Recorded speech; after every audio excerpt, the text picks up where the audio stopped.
Yeah, yeah, yeah, yeah, yeah, yeah. A is for always being kind to your friends. B is for belief.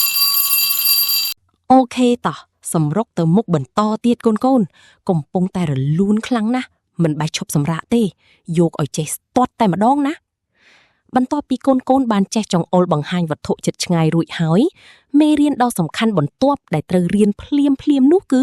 ពាក្យបញ្ជាក់កម្មសិទ្ធិ possessive adjectives ពាក្យក្រុមនេះជួយឲ្យកូនអាចនិយាយប្រាប់គេបានភ្លាមថារបស់នេះសត្វនេះឬមនុស្សម្នាក់នេះជារបស់អ្នកណារបស់ខ្ញុំរបស់អ្នកឬរបស់គាត់តោះដាក់ភ្នែកមើលក្តារខៀនឲ្យចំរួចមកមើលការបំផ្លែងពាក្យពីតួអង្គទៅជាម្ចាស់កម្មសិទ្ធិជាមួយអ្នកគ្រូសុភាពទាំងអស់គ្នាមេរៀនទី1ស្គាល់ពាក្យបញ្ជាក់កម្មសិទ្ធិទាំង7កូនត្រូវចាំណាពាក្យក្រុមនេះមិនអាចឈរនៅម្នាក់ឯងបានទេគឺវាតម្រូវឲ្យមានឈ្មោះវត្ថុឬឈ្មោះមនុស្សមកនៅពីខាងក្រោយវាជានិច្ចដើម្បីបញ្ជាក់ថាជាអ្វីរបស់គេពី I ខ្ញុំបដូរទៅជា my របស់ខ្ញុំពី you អ្នកបដូរទៅជា your របស់អ្នកពី we ពួកយើងបដូរទៅជា our របស់ពួកយើងពី they ពួកគេបដូរទៅជា their របស់ពួកគេពី he គាត់បដូរទៅជា his របស់គាត់មនុស្សប្រុសពី she នាងបដូរទៅជា her របស់នាងមនុស្សស្រីពី it វាបដូរទៅជា its របស់វាសត្វឬវត្ថុមេរៀនទី2វគ្គផ្សំបង្កើតប្រយោគនិយាយ Let's speak តោះឥឡូវអ្នកគ្រូសុភាពនឹងយកពាក្យបញ្ជាក់កម្មសិទ្ធិទាំងនេះមកបូកជាមួយពាក្យសព្ទងាយដើម្បីបង្កើតជាប្រយោគនិយាយប្រចាំថ្ងៃណាពាក្យសព្ទគន្លឹះ name ឈ្មោះ car ឡាន cat ឆ្មា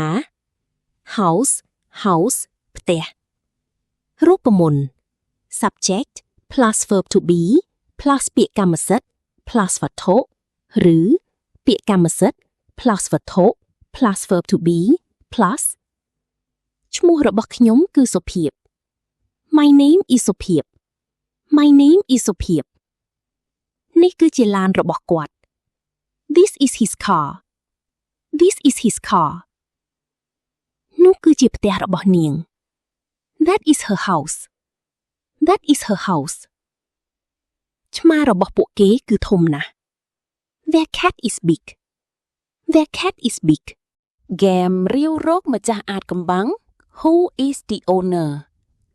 ឥឡូវនេះអ្នកគ្រូសុភាពមានរូបភាពសាមញ្ញមួយចង់សួរកូនអ្នកគ្រូចង្អុលទៅបុរសម្នាក់មនុស្សប្រុសដែលកំពុងតែកាន់សៀវភៅមួយក្បាលរួចអ្នកគ្រូនាំកូនបង្កើតប្រយោគថា This is book នេះជាសៀវភៅរបស់គាត់តើនៅក្នុងប្រឡោះចន្លោះនេះកូនត្រូវយកពាក្យ his ឬ her មកបំពេញ TikTok អូហូចម្លើយត្រឹមត្រូវគឺ his ព្រោះគាត់ជាមនុស្សប្រុសនាំឲ្យយើងបានប្រយោគពេញលេញដ៏ពីរោះថា This is his book កូនរបស់អ្នកគ្រូសុភាពពូកែនឹងវ័យឆ្លាតខ្លាំងណាស់ចាប់ចំណុចប្រុសស្រីមិនឲ្យខុសទាល់តែសោះ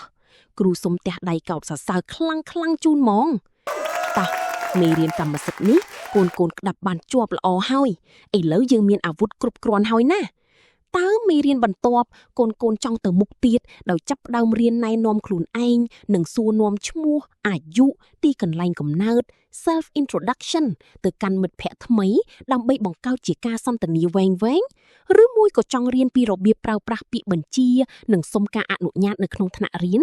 stand up sit down may I go out មុនគេម្ដងប្រាប់អ្នកគ្រូសុភាពមកណាកូន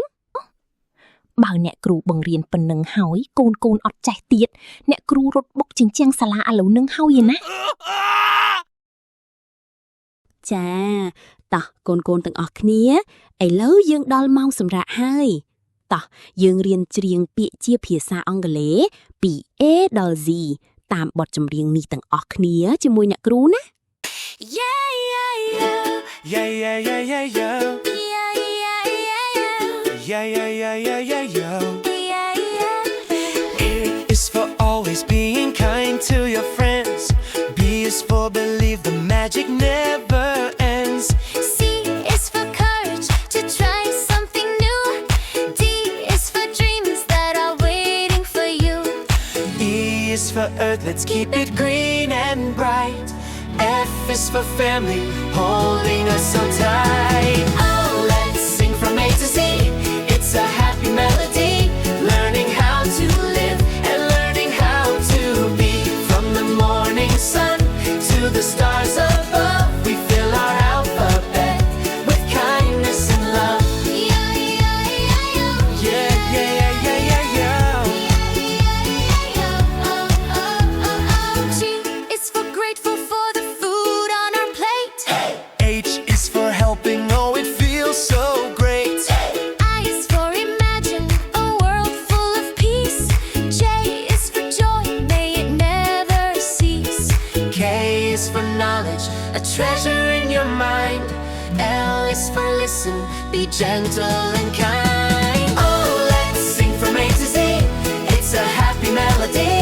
Learning how to live and learning how to be. From the morning sun to the stars above, we fill our alphabet with kindness and love. M is for manners. Please and thank you too. N is for nature. Beautiful and blue. O is for open your heart to a song. P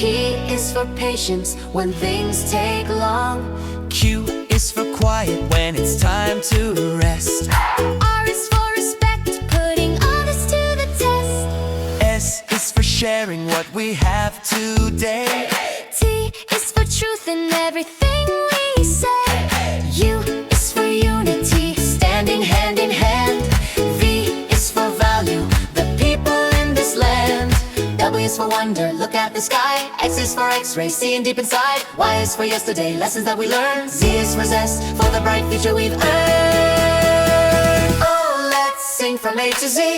It's a happy melody. Learning how to live and learning how to be. From the morning sun to the stars above, we fill our alphabet with kindness and love. Yeah, yeah, yeah, yeah. Yeah, yeah, yeah, yeah. Yeah, yeah, yeah. Oh, oh, oh. A, B, C, D, we're as happy as can be. E, F, G, you're the best, just wait and see. See you next time, little explorers.